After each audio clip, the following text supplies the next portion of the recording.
Hello, my name is Aaron Smith. I'm the Genealogy Materials Manager here at the Allen County Public Library, and I've been asked to read this piece that I wrote about a year ago for a similar occasion here at the library. I hope you enjoy it. This is called Walking Through December. It is cold, very cold. But when I lift my eyes to the heavens and note that Orion's sword remains sheathed, I realize yet again that all is as it should be. The dry west wind moves through me. I am no impediment to its journey, nor, thankfully, is it strong enough to be a barrier for me. Still, we greet each other in our pilgrimages. The crisp fallen leaves taking loud note of my footsteps, as well as being buffeted by the moving air. Scattered at random on the mostly bare street are wisps of snow, subtle mini-drifts that evidence the unpredictable and tiny eddies of air, little tornadoes that deposit the white in powdery arcs on the pavement.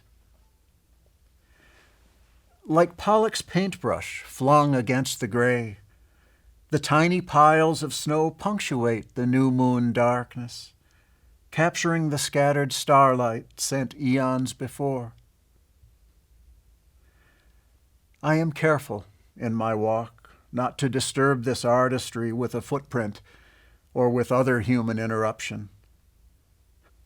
Foolishly, I forget that I am a part of the unfolding artwork too, as much a chance participant as the wind and the stars.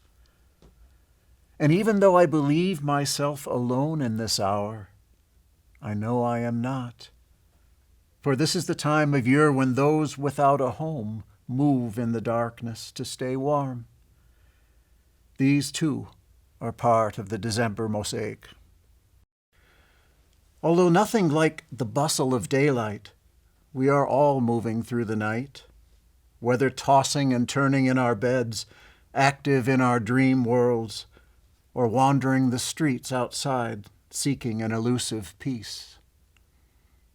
And oh, those streets, passing between rows of houses where life continues to unfold in cycles of passion and tedium, plenty and want.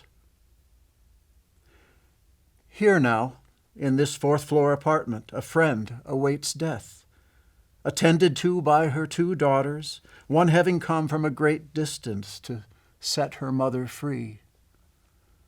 And here, almost newlyweds, sharing their first modest home, with visions of forthcoming children and still naive with hope.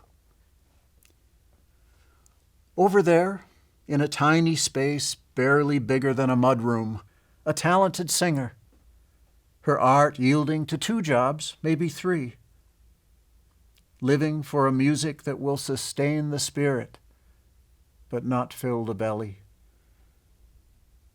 It is dark, very dark, this vision of struggle that fills me as I ponder these souls making their way through this season of mystery. And oh, what mystery in our stories! Virgin births and everlasting lamp oil, candles unconsumed, and flying sleds, longest nights and the myth of justice. We need them, these stories. They are born of what we have learned through centuries of cold and dark, and of the light that always returns. So, the wind having relented, I begin to hear my own footsteps, the present reality releasing me from the prison of my musings. I awaken once again to my senses. From these rows of houses in the cold and dark, the yearly cycle is displayed in miniature as people awaken to live yet another day. Here, an upstairs window is made bright, and then another, Soon will appear in doorways other creatures like me, bipeds with opposing thumbs and consciousness, to live into the light of a new day. There will be more cold to come, and darkness will be on the face of the deep. But light is coming too. Light is always coming.